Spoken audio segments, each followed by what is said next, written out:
يلا يما الاكل سخن يما. عامله حبه بطاطس بقى في الصينيه مع الفراخ جميله. بسم الله.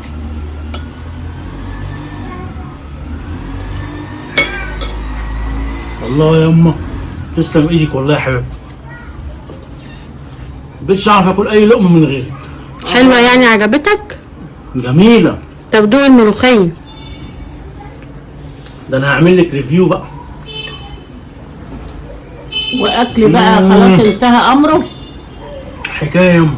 والله عليها صينيه بطاطس وملوخيه 20 كذا كم و20 سنه باكلك دلوقتي اكلي بقى وحش. طب دوقي يما دوقي، ده انت الاكل دوق، جميل. ما هي بطاطس وفراخ يعني تسلم هي ايدك والله يا حبيبتي. يعني هي حاطه ايه في زياده فيها يعني.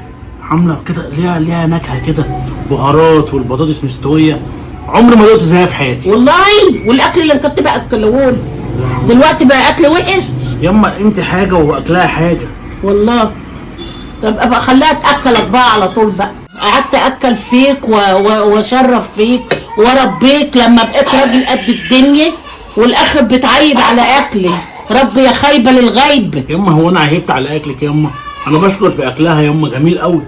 ده بص الفراخ يا لهوي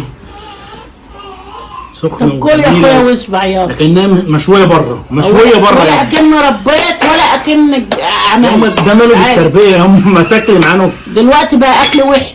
انا قلت اكلك وحش يا حاجه؟ اكلك زي الفل، بس هي عاملاها بطريقه جميله قوي يما. يا عم بصراحه ما عملتيش زيها خالص. والله يا عم روح اقعد ساكت.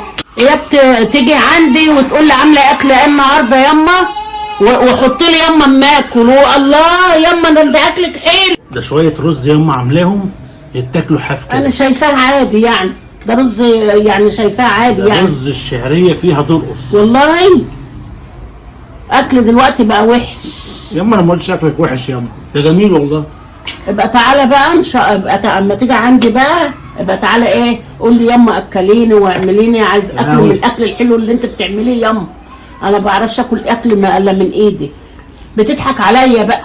ليه يما؟ تضحك عليا بكلمتين. انا مش واكله. انت صديت نفسي. ليه يما؟ مش واكله خلاص مش عاجبني الاكل. لا خلاص انت اكلك 100 100 يما، لا، كلي بقى. مش عاجبني. كل انت بقى. يا ست انت ما فيش احسن من اكلي. ليه يما هتقومي علشان ايه يعني؟ يا ما هو كلام. هو عيب لما اشكر في اكلها يما؟ ما وقفت في المطبخ وتعبت برضه، ايه المشكله لما اقول لها كلمتين حلوين عن الاكل؟ ما كلنا يابا بنقف في المطبخ بنطفح الدم. احنا طفحنا الدم زمان. هو دلوقتي بيتعمل الاكل على طول عجاه. ما تزعليش يما. كنا يومات على الله بنروح السوق انما دلوقتي بالتليفون